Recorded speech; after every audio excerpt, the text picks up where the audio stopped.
क्या बात है? चाप के जियो से सुभाष बाबू। क्या बात है? अरे ए देवर बबुआ का हो? इतना सज धज के रहुआ कहाँ जात बने? अरे जाने नहीं खूब जी। हाँ। पढ़े जाता नहीं काले सिवली कॉलेज जाता नहीं। रहुआ इतना सज धज के कॉलेज जाता नहीं तो हमारा तो न बुझाता कि रहुआ कॉलेज जात बने। ना तो कॉलेज जाता नहीं पढ़े ना। अच्छा पढ़े जात बने। पढ़े हाँ। अच्छा सुना तू ढेर पढ़ ले हुआ ना? तो हाँ लोग कहत रह कि तोर टीटू जे देवर बाना वो बड़ा पढ़े में तेज बा। हम सोचने की अच्छा रुक आज उनकरा से एगो सवाल पूछत है। तो कौनो शक बकाए भौजी? अच्छा पूछब तो बता देबो ना? बिल्कुल बताई भौजी, पूछा ना। ठीक बा बताओ हते का। बतावा। सुना कौन चीज आता औरत लगावे रोज मर्दा लगावे एक 12 ए देवरू।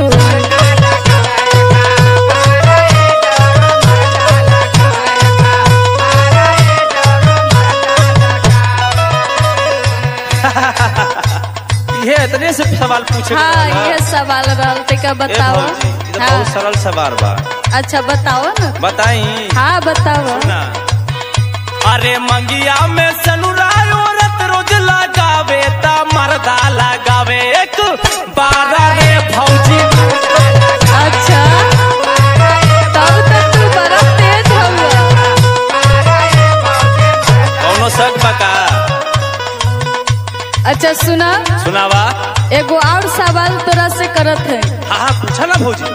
अगर इस सवाल के जवाब तू दे देबो तो हम जाने कि तू बहुत पढ़ल लिखल है। देबू का? ऐसन कोनो औसत का है बाड़ू? अरे तोर बोली से हंसी लाग गल तो क्या करे? अच्छा ठीक बा पूछा पूछा। हाँ कौन चीज औरत के भीतर जाता जानी पूरा पग लाया ये देवरू।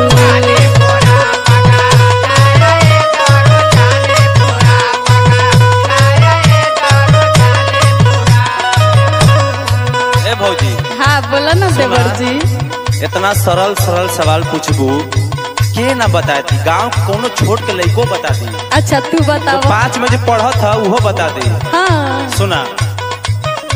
अरे शंका जब जाला औरत के भीतरिया ता जानी पूरा पगा लायो ये भौजी।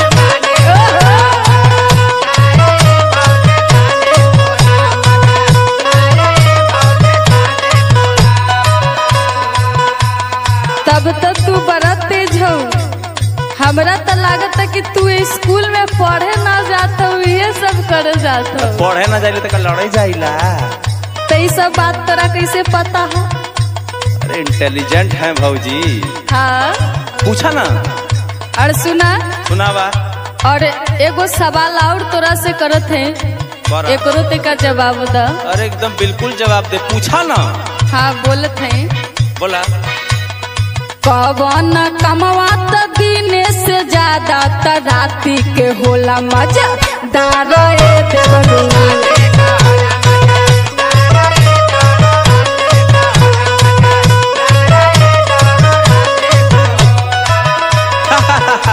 ए भौजी। हाँ इतना छोट छोट सवाल पूछबू तो जवाब तो मिले जाई ना। अच्छा दा ना। सुना। अरे नींद के कमवा त दिने से ज्यादा हो राती के होला मजे ये भौजी।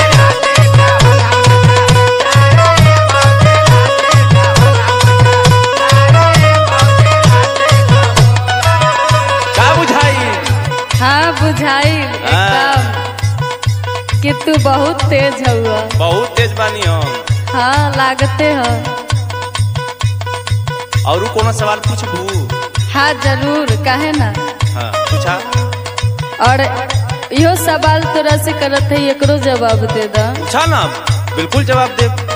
कौन कमवा से बेटा बुरा बाकी निक लागेला दा मादा ए देवरू।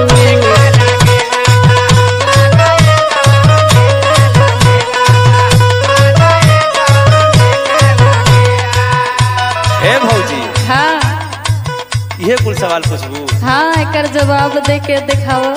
अगर जवाब दे दे हाँ का मिली हमरा? कुछ इनाम दे दे। अपना बहन से बिया करा देबू ना? हाँ जरूर करा दे। बिल्कुल। पहले देख के तो देखा। सुना। हाँ बोला ना। अच्छा एको बात और। हाँ का? वेदांत ट्रक से एगो ट्रक दिया देबू? हाँ जरूर दिलवा दे। अब विनोद यादव को ड्राइवरी करवाई। अच्छा। हाँ सुना। और पंकज भैया बड़ी दिलदार बने हैं। हाँ गोल्डन भैया भी बहुत दिलदार बने। सुना। मेहरी के गुलामी से बेटा बुरा बाकी नीक लागेला माता